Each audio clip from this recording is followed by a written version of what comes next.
नमस्कार दोस्तों, मैं देवेंद्र साहू स्वागत करता हूं आप सभी का आपके अपने YouTube चैनल देवगीत क्लासेस पर। दोस्तों, आज हम लोग वर्ग तथा वर्गमूल वाले टॉपिक का लास्ट टॉपिक को कवर करने वाले हैं, जिसमें हम लोग टाइप 7 और टाइप 8 के प्रश्नों को देखेंगे और इस टॉपिक के बाद वर्ग तथा वर्गमूल वाला चैप्टर अपना कंप्लीट हो जाएगा। इसके बाद इसका सेकेंड पार्ट घन तथा घनमूल जो है उसको स्टार्ट करेंगे। तो क्लास को स्टार्ट करते हैं। टाइप 7 और टाइप 8 के प्रश्नों के साथ जितना भी वीडियो है वो सब चीज़ सीक्वेंस में डला हुआ है। तो आप इससे पहले का वीडियो नहीं देखे हो तो पहले आप उन सब वीडियो को देखिए। और अगर आपको ये क्लास अच्छा लगेगा तो प्लीज़ वीडियो को लाइक कीजिएगा, चैनल को सब्सक्राइब कीजिएगा और अगले नोटिफिकेशन के लिए बेल आइकन को क्लिक करके रखिएगा। तो स्टार्ट करते हैं प्रश्नों के साथ। टाइप 7 का प्रश्न क्या बोला है? 4 अंकों की वह बड़ी संख्या है ना, बड़ी संख्या जो कि एक पूर्ण वर्ग है। तो इन चारों ऑप्शन में से कौन सा ऑप्शन ऐसा है जो 4 अंक का बड़ा से बड़ा एक पूर्ण वर्ग संख्या है करके। ये एग्ज़ाम में आया है, सेम प्रश्न आया 2 एग्ज़ाम में, एक तो AGDO में आया और एक CG टेट में आया है। तो इसको सॉल्व करने से पहले एक बात क्लियर किया जाए कि एक अंक का मैं अगर बड़ा संख्या बोला जो कि पूर्ण वर्ग है तो आपका उत्तर क्या होगा? 9। क्यों? क्योंकि 9 किसका वर्ग होता है? 3 का वर्ग क्या होता है? 9। अब 4 का वर्ग मैं जैसे किया तो वो एक अंक का न होकर 2 अंक का संख्या प्राप्त हो जाता है। और मैं बोल रहा हूँ एक अंक का आपको बड़ा संख्या चाहिए तो एक अंक का बड़ा संख्या क्या होगा? 9। वैसे ही 2 अंक का बड़ा वर्ग संख्या, 2 अंक का बड़ा वर्ग संख्या आपका क्या होगा? देखिए, जैसे कि 100 क्या होता है? 100 10 का घात होता है कितना? 10 का स्क्वायर होता है ना। तो उससे पहले क्या आता है? 9 का स्क्वायर। तो 9 का स्क्वायर आपको क्या देता है? 81 देता है। अब जैसे आप 10 के स्क्वायर में गए तो आपको मिल गया 100। 100 क्या है? 3 अंक का सबसे बड़ा संख्या है। 100 क्या है? 3 अंक का सबसे बड़ा संख्या है। आपको क्या बोला गया है? 2 अंक का सबसे बड़ा संख्या। तो उससे पहले किसका वर्ग आ रहा है? 9 का वर्ग ही तो आ रहा है। इसलिए 9 का वर्ग अर्थात 81 क्या होगा? 2 अंक का सबसे बड़ा संख्या। 3 अंक के बारे में बात करते हैं। तो देखिए, 3 अंक के लिए मैं बोला था 1 से 30 तक का आपको क्या रहना चाहिए? स्क्वायर अच्छे से याद रहना चाहिए। उसके आगे भी ना हो सके तो 40 तक का स्क्वायर आप याद रखिए। 30 का घात 2 आपको क्या देता है? 900। 31 का घात 2 आपको याद होना चाहिए 961 होता है। नहीं याद है तो फिर ट्रिक से बना लो। 31 का घात 2 अपने को निकालना है तो 3 का घात 2 आपको क्या देगा? 9। 1 का घात 2 आपको क्या देगा? 1। और यहाँ पर कुछ नहीं लिखना होता है तो 3 एकम 3 और 3 दूनी 6। तो यहाँ पे क्या आया? 0 और 6। तो ये हो गया 1, ये हो गया 6 और ये हो गया 9। तो 961 961 किसका वर्ग हो जाएगा? आपका 31 का वर्ग हो जाएगा। अब देख रहे हो जैसे कि ये 3 अंक है, अब इससे थोड़ा और बढ़े। 32 का घात 2 ये आपको देता है 1024। 32 का घात 2 कितना दिया? 1024। देख रहे हैं जैसे कि 4 अंकों का हो गया ये। यहाँ पर 3 अंकों की सबसे बड़ी वर्ग संख्या की बात की जाए अगर तो आपका उत्तर क्या होगा? 961। क्योंकि 31 का वर्ग आपका क्या देता है? 961 और 32 का वर्ग आपको क्या देता है? 1024। तो 3 अंकों का सबसे बड़ा वर्ग संख्या क्या होता है? 961, जो कि किसका वर्ग होता है? 31 का वर्ग। इतना क्लियर हो रहा होगा। आगे अब आपको अगर पूछे 4 अंकों का सबसे बड़ा वर्ग संख्या करके तो आप जाते जाओ, सबसे पहले आप क्या करते जाओ? 30 का वर्ग देखें।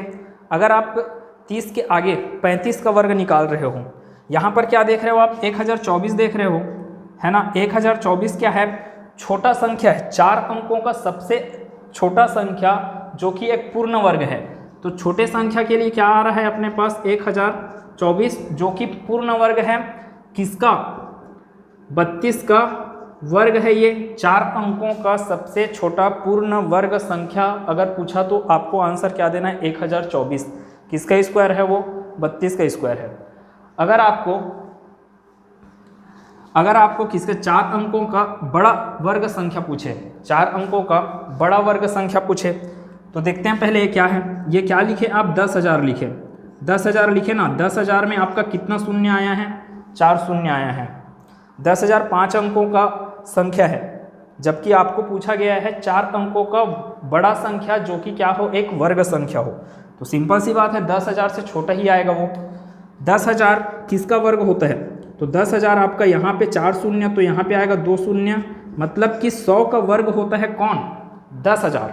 तो सिंपल सी बात है कि 100 से पहले क्या आता है 99, 99 का आप वर्ग करोगे तो 10,000 से छोटा संख्या प्राप्त होगा। अब 10,000 से छोटा संख्या मतलब कि वो 4 अंकों का हो गया, और वही आपका क्या हो जाएगा, बड़ा संख्या, 4 अंकों का बड़ा संख्या जो कि क्या होगा, एक पूर्ण वर्ग होगा। तो किसका बोल रहे हैं, 99 का वर्ग।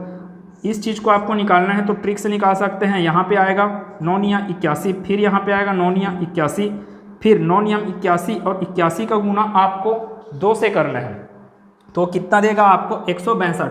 यहाँ पर कुछ नहीं लिखना होता है, यहाँ पे लिखे 2, 162, यहाँ पे आया 16। अब ये हो गया 1, 8 2 10, हासिल आया 1, 6 1 7, 7 और 1 8, 8 1 कितना हो गया 9, मतलब कि 9,801 4 अंकों का सबसे बड़ा संख्या है जो कि क्या है, एक पूर्ण वर्ग संख्या है। किसका स्क्वायर था ये, 99 का स्क्वायर था। तो आपके एग्ज़ाम में हमेशा ज़्यादातर क्या होता है कि बड़े संख्या के बारे में पूछा जाता है।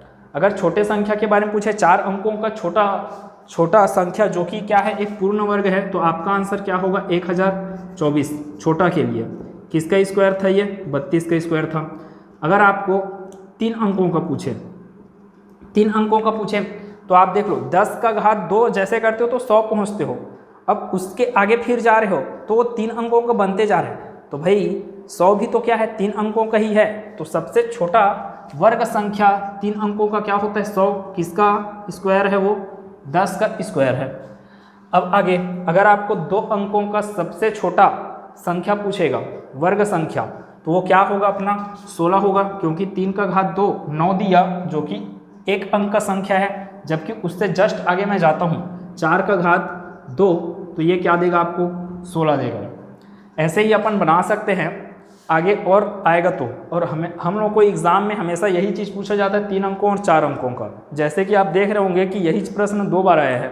कौन कौन सा बोल रहे हैं, 4 अंकों की वह बड़ी संख्या जो कि एक पूर्ण वर्ग है। तो पूर्ण वर्ग है 9,801 आया था, तो इसका आंसर क्या हो जाएगा, ऑप्शन बी इस प्रश्न का उत्तर हो जाएगा। उम्मीद है कि ये चीज़ अभी समझ में आया होगा। अब टाइप 8 में चलते हैं, तो फिर टाइप 8 के प्रश्न को देखते हैं। टाइप 8 के प्रश्न में क्या बोला गया है, पहला प्रश्न, विद्यार्थियों के एक समूह ने प्रत्येक विद्यार्थी से उतने ही पैसे इकट्ठा किए जितने उस समूह में विद्यार्थी थे। इस लाइन से आपको क्या चीज़ समझ में आ रहा है, मान लो अगर 2 विद्यार्थी थे, तो 2 विद्यार्थी से आप अगर 2 रुपये ले रहे हो तो टोटल कितना रुपये हो जाएगा, 4 रुपये। 2 विद्यार्थी से 2 रुपये लिए मतलब कि 4 रुपये हुआ। अगर 3 विद्यार्थी हैं, 3 विद्यार्थी से आप 3 रुपये ले रहे हो तो 3 + 3 + 3 ऐसे करके कितना हो जाएगा, 9 रुपये। अगर 4 विद्यार्थी हैं और 4 रुपये ले रहे हो आप, तो आप उसको जोड़ोगे तो आप क्या पाते हो, 16। तो ये सब क्या चीज़ समझ में आ रहा है कि जितने विद्यार्थी हैं, मान लो विद्यार्थी x हैं, तो टोटल रुपयों की संख्या कितनी होगी, x × x, अर्थात x²। x क्या है, विद्यार्थियों की संख्या, और ये वाला x क्या है, उतने ही जितने विद्यार्थी हैं उतना ही पैसा लेना है करके। तो पूरा पढ़ते हैं एक बार प्रश्न को। विद्यार्थियों के एक समूह ने प्रत्येक विद्यार्थी से उतने ही पैसे इकट्ठा किए जितने उस समूह में विद्यार्थी थे। यदि कुल 59.29 रुपये इकट्ठा हुए तो समूह में विद्यार्थियों की संख्या कितनी है। तो इसको जैसा बोला गया है वैसा ही इक्वेशन बनाते हैं। मैं मान लिया कितने विद्यार्थी हैं, टोटल x विद्यार्थी हैं, तो मान लो x विद्यार्थी, हर x विद्यार्थी से आप क्या ले रहे हो, x पैसे ले रहे हो, तो टोटल पैसा कितना हो जाएगा, x × x इक्वल्स टू आपको क्या दिया, 59.29 रुपये दिया है ना। आप कलेक्ट किए हो पैसे और टोटल वो किस में दे दिया है, यूनिट रुपये में दे दिया है। तो सबसे पहला काम अपना इसको भी किस में चेंज करना, पैसे में। तो 1 रुपये में कितने पैसे होते हैं आपके, 1 रुपये में 100 पैसा होता है, तो इसमें मेरे को किसको गुना करने का ज़रूरत पड़ेगा, इसमें गुना करने का ज़रूरत पड़ेगा किसको, 100 का गुना करने का ज़रूरत पड़ा। तो आगे क्या बन जाएगा, ये x² इक्वल्स टू 5929 पैसे।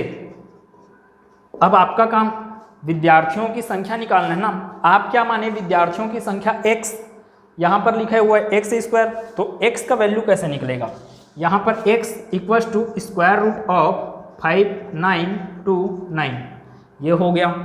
अब 5929 का आप क्या कर लो, सिर्फ अपना इसको स्क्वायर रूट निकालना है, तो चाहे भाग विधि से निकालो चाहे ट्रिक से निकालो। भाग विधि से निकाल लेते हैं 5929, तो यहाँ पे पेयर बनाना पड़ता है। अब यहाँ पर क्या करोगे आप, 7, क्यों 7 डालें, क्योंकि अगर 8 डालोगे तो इससे आगे बढ़ जाओगे, तो 7 7 कितना हो गया 49, यहाँ पे डालना पड़ेगा अपने को 7, ये हो गया 7 7 14, और ये आ गया 10, आसमान से उतरा फिर से कौन सा 29, तो ये हो गया 1029।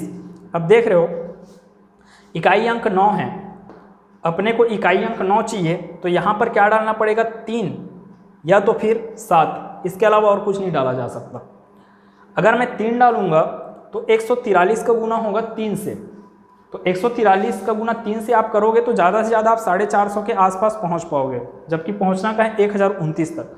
मतलब कि मेरे को यहाँ पे 7 डालने की ज़रूरत है, तो ये कितना बन जाएगा 147 गुना 7 बन गया। फिर ये कितना आ रहा है 7 7 49, 7 चौक 28, 28 4 32, फिर 7 एकम 7 और 7 और 3 10, ये पूरा का पूरा कैंसिल हो गया यहाँ से, और यहाँ पर अपना क्या आया, यहाँ पर आ रहा है 7 डालना, तो यहाँ पे आया 7। अब समझ क्या चीज़ आया कि 5929 का स्क्वायर रूट क्या मिलने वाला है अपने को, 77 मिलने वाला है। तो x इक्वल टू अपने को क्या मिल गया 77। यही अपने प्रश्न का उत्तर हो गया कि विद्यार्थियों की संख्या कितनी है 77। कौन से ऑप्शन में है 77, ये ऑप्शन नंबर सी। एक बार और, क्योंकि आगे के प्रश्न सब ऐसे ही हैं। विद्यार्थियों के एक समूह ने प्रत्येक विद्यार्थी से उतने ही पैसे इकट्ठा किए जितने उस समूह में विद्यार्थी थे।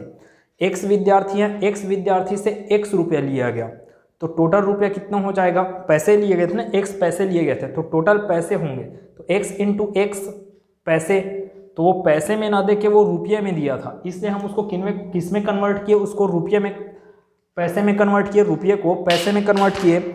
और 1 रुपये में कितने पैसे होते हैं 100 पैसे, इसलिए अपने को गुना किससे करना पड़ गया 100 से, तो 100 से गुना किए तो ये कितना आया 5929। 5929 का आप स्क्वायर रूट निकाल दोगे तो x का वैल्यू मिल जाएगा। x से ही क्या है अपना विद्यार्थियों की संख्या है, तो x इक्वल टू कितना आ रहा है 77। विद्यार्थियों की संख्या कितनी आ गई 77। कैसे आया, आप चाहो तो भाग विधि से सॉल्व करो, चाहे इसको ट्रिक से सॉल्व करो। आगे का प्रश्न भी सेम वैसी है। आम के बाग में 392 पौधे पंक्तियों में लगाए गए हैं। पंक्तियों की संख्या, प्रत्येक पंक्ति में लगाए गए पौधों की संख्या की आधी है बोला है। अब जैसे कि पंक्तियों की संख्या की बात किया गया है, पंक्तियों की संख्या प्रत्येक पंक्ति में लगाए गए पौधों की संख्या की आधी है।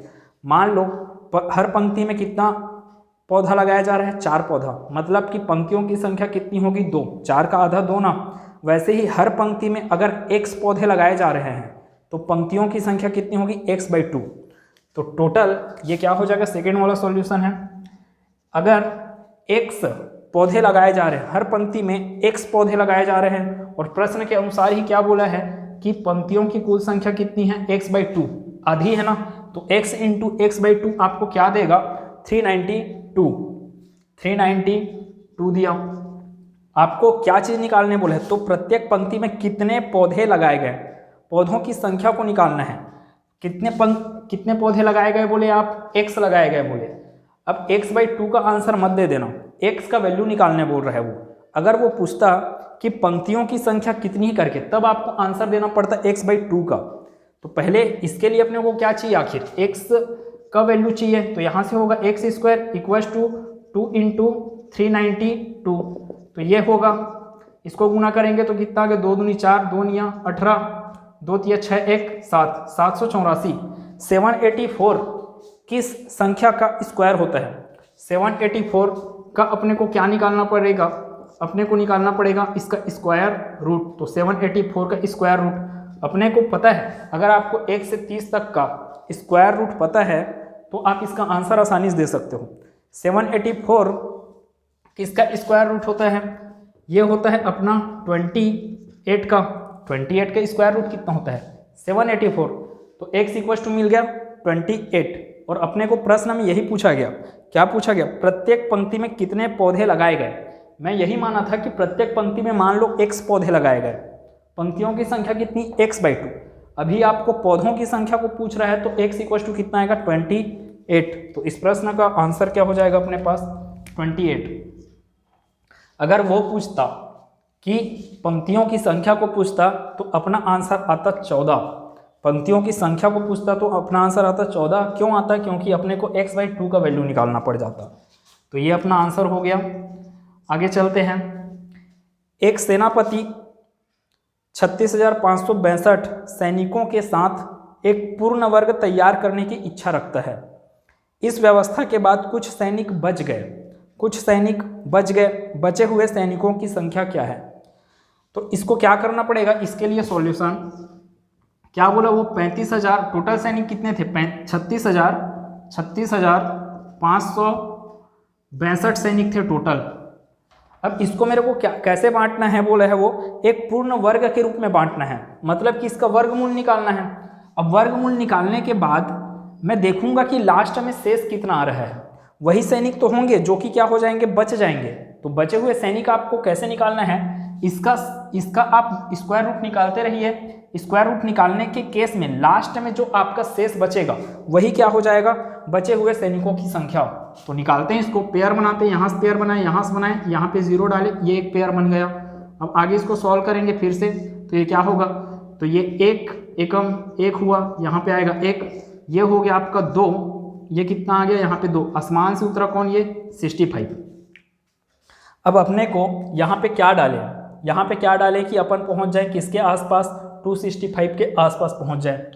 तो क्या चीज़ डालने का ज़रूरत है, यहाँ पे हम डायरेक्ट डाल सकते हैं, 29 को डाल सकते हैं, है ना। 29 को अगर डाले तो 9 नियम कितना हो जाएगा अपने पास, 81 का 1, 9 दूनी 18, 18 और 8 कितना होता है, 26, 18 और 8 कितना हो गया, 26। तो 261, 265 से छोटा है ना, तो 261 यहाँ पर आ गया 4, ये 29 और 9 कितना हो गया अपना 38। इधर फिर उतरा कौन, 62 उतरा। अब यहाँ पर मैं क्या डालूं कि 462 के आसपास पहुँच, 81 इंटू 1 करूँ तभी मैं कहाँ पहुँचूँगा, 462 से पहले। अगर मैं 382 इंटू 2 कर दूंगा तो भाई मैं इससे आगे पहुँच जाऊँगा ना, मतलब सिंपल सी बात है। मेरे को यहाँ पे क्या डालना पड़ेगा, 381, तो यहाँ पे आ गया 1। अब ये कितना हो गया, 381, इधर चल रहा है अपना आ गया 382, ऊपर में क्या, यहाँ 9 आया था ना, तो ये 9 और ये 1 आया, तो ये 1। अब इसमें शेष क्या बच रहा है अपने पास, 2 में 1 गया 1, यहाँ पर 16 में 8 गया 8, ये अपने पास शेष बच गया 81। अगर ये 81 नहीं होता, किसके पास बोल रहे हैं, 36,562 के पास अगर ये 81 नहीं होता तो ये पूर्ण रूप से भाग चले जाया रहता, और ये किसका स्क्वायर रूट बन जाता, फिर 191 का स्क्वायर बनता। 36,562 का स्क्वायर रूट क्या मिलता आपको, 191। कब के कंडीशन में, जब 81 नहीं रहता, किसके पास में, 36,562 के पास नहीं रहता, तब की केस में।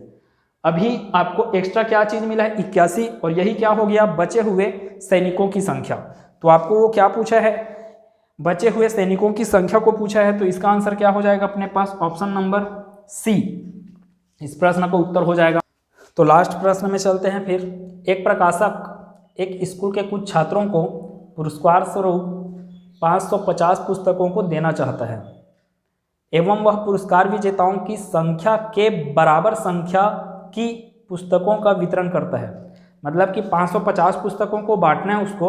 अब मान लो x छात्र हैं तो वो हर एक छात्र को कितना पुस्तक देगा, x पुस्तक देगा। तो फिर से यही चीज़ क्या बनेगा, इस तरह के अधिकतम छात्रों की संख्या कितनी है। तो इसका भी सॉल्यूशन फिर से, मान लो x छात्र हैं, हर एक छात्र को कितना मिला, x पुस्तक मिला। ये किसके बराबर हो जाएगा, 550 के बराबर। अब इसको सॉल्व करते हैं। x स्क्वायर इक्वल टू कितना मिल गया, 550। तो यहाँ से x इक्वल टू √550। तो 550 का क्या कर दीजिए आप, वर्गमूल निकालिए। 550 का वर्गमूल मैं निकालता हूँ कुछ इस प्रकार से, भाग विधि से। तो ये कितना होगा, 2 दूनी 4, यहाँ पे आया 4, ये हो गया 2 2 4, और ये 1 इधर से आया 50। अब मैं यहाँ पे क्या डालूँ कि 150 से पहले पहुँचूँ मैं। अगर मैं यहाँ पे 4 डालूँगा, अगर मैं 4 डाल रहा हूँ 44 गुना 4 तो 4 चौक 16 हासिल आया 1, 4 चौक 16 1 17 176। आप ज़्यादा पहुँच गए, मतलब कि आपको डालने की क्या ज़रूरत है, यहाँ पे 3, जैसे यहाँ पे 3 डाले ये क्या हो गया 3, तो 43 का गुना 3 से आपको क्या देगा, 3 तिया 9, 3 चौक 12, 129 दिया। तो यहाँ पर कितना आ रहा है अपने पास आंसर, यहाँ पर शेष कितना बच रहा है 21। 150 में 129 को आप घटाओगे तो कितना बचेगा 21। तो इसका मतलब क्या समझ में आया कि आप उस 550 पुस्तकों में आप 21 पुस्तक को अलग से रखिए, बाकी पुस्तकों को आप जितने छात्र हैं उसमें बांटेंगे तो वो बराबर रूप से बटेगा। तो क्या देख रहे हो आप कि 23 छात्र ऐसे होंगे, 23 छात्र ऐसे होंगे जिन लोगों को कितना पुस्तक मिलेगा, हर एक छात्र को मिलेगा 23 पुस्तक, है ना। 23 छात्र ऐसे होंगे जिन लोगों को हर एक को कितना पुस्तक मिलेगा, 23 पुस्तक, और उसके बावजूद आपका उस 550 पुस्तक में से कितना पुस्तक बच जाएगा, 21 पुस्तक बच जाएगा। तो आपका इस प्रश्न का उत्तर क्या होगा, अधिकतम छात्रों की संख्या बोला है तो अधिकतम छात्र कितने मिल जाएंगे, यहाँ पे 23, जिन लोगों को क्या मिलने वाला है, 23 पुस्तकें मिलने वाला है हर छात्र को। तो आज का क्लास यहाँ तक वर्ग और वर्गमूल का जो जितना भी आपका टाइप था वो कवर हो चुका है। इसके बाद हम लोग घन और घनमूल को स्टार्ट करेंगे कल से। तो अगर ये वीडियो आपको अच्छा लगा तो प्लीज़ वीडियो को लाइक कीजिएगा, कमेंट में बताइएगा कि आपको ये क्लास कैसा लग रहा है, कहीं पे अगर दिक्कत है तो उस चीज़ को भी बताइएगा। तो अगले वीडियो में मिलते हैं घन तथा घनमूल वाले टॉपिक के साथ, तब तक के लिए धन्यवाद।